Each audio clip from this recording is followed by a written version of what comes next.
Hello, hello mga ka-viral! Kamusta po kayo? Again po, I'm Angel at samahan niyo po ako sa aming simpleng buhay dito sa Canada.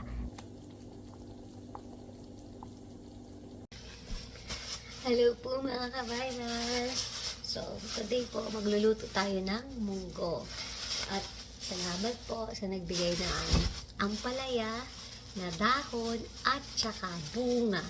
Salamat po, Ate Sisa. Thank you. Special shout out kay Ate Sisa Agana for giving us ito po na-harvest na sa kanilang garden. Ang ampalaya na dahon ng ampalaya at ampalaya na gulay. So, gagawa tayo ng munggo for today.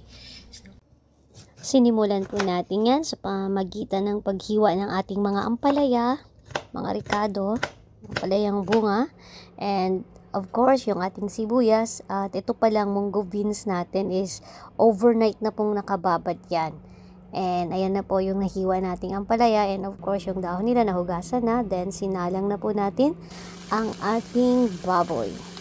So hiniwa natin yan ng maliliit, then hinintay lang po natin na magmantika siya mismo at hindi na natin nilagyan yan ng mantika para panggisa natin. So, once na na-toast po yan, magpuproduce siya ng oil, kaya yun na rin yung pinanggisa natin. Ayan po, nakita nyo, wow, brown na siya. At malutong na malutong. Then, saka natin nilagay po ang ating garlic.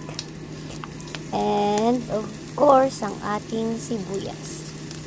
Sa totoo lang mga ka-viral, hindi talaga ako marunong magluto. Natuto na lang ako nung ako'y nag-asawa. Ayan. So far naman, so good, sabi ng aking asawa. Kung hindi siya tatagal o hindi siya tataba. But thank you Lord, I survived, diba? Ayan. Tapos may nakita pala akong natirang cherry tomato. Nilagay ko na rin. So yan, haluin lang po natin yun. Then nilagyan natin ng pampalasa, asin, paminta, at saka garlic powder. Yun po yung nilagay natin bilang pampalasa sa ating ginisang baboy, pangsahog sa ating munggo. Ayan. Naalala ko lang nung mga bata pa tayo, mga bata pa kami, hindi ako mahilig kumain din ng gulay. Pero habang tumatanda, o wag na nating sabihin tumatanda, nagkakaedad, yung craving natin na iiba na, nagiging mas healthier yung hinahanap natin. Kaya lang may baboy pa rin, ano, mga ka-viral, ganyan talaga. Pero kagandahan dyan, nagugulay tayo. Tsaka masarap ang munggo.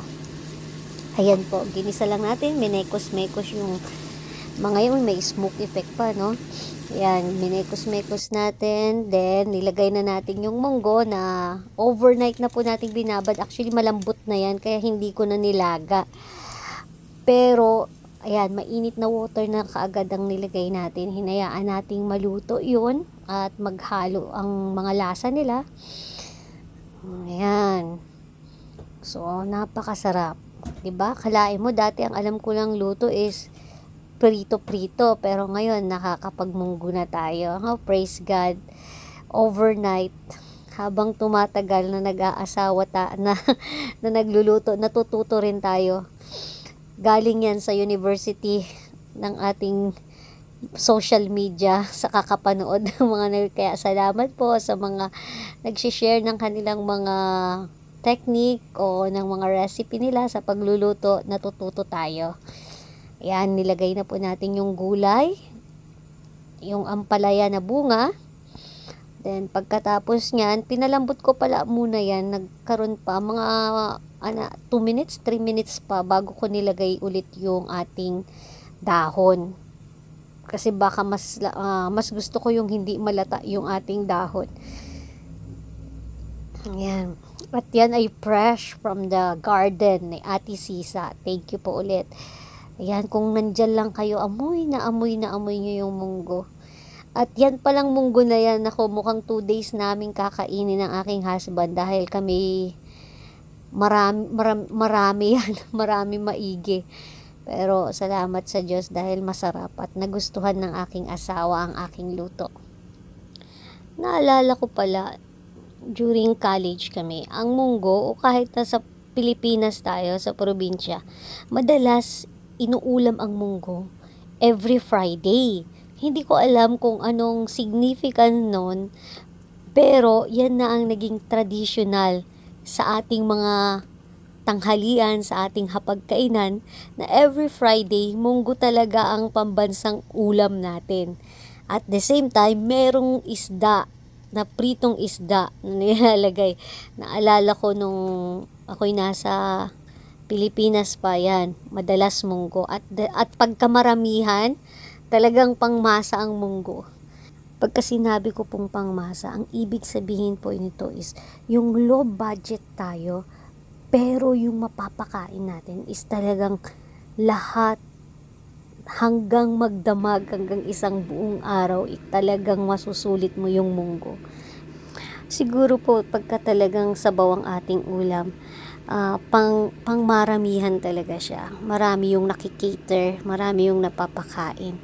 So, kaya natin nasabing pangmasa, as well as yung sopas, katulad ng sopas, even ng sinigang, pagkaya ng mga ulam natin, humahaba yung buhay nung ulam natin, tumatagal Kasi sabaw pa lang, ulam na, 'di ba?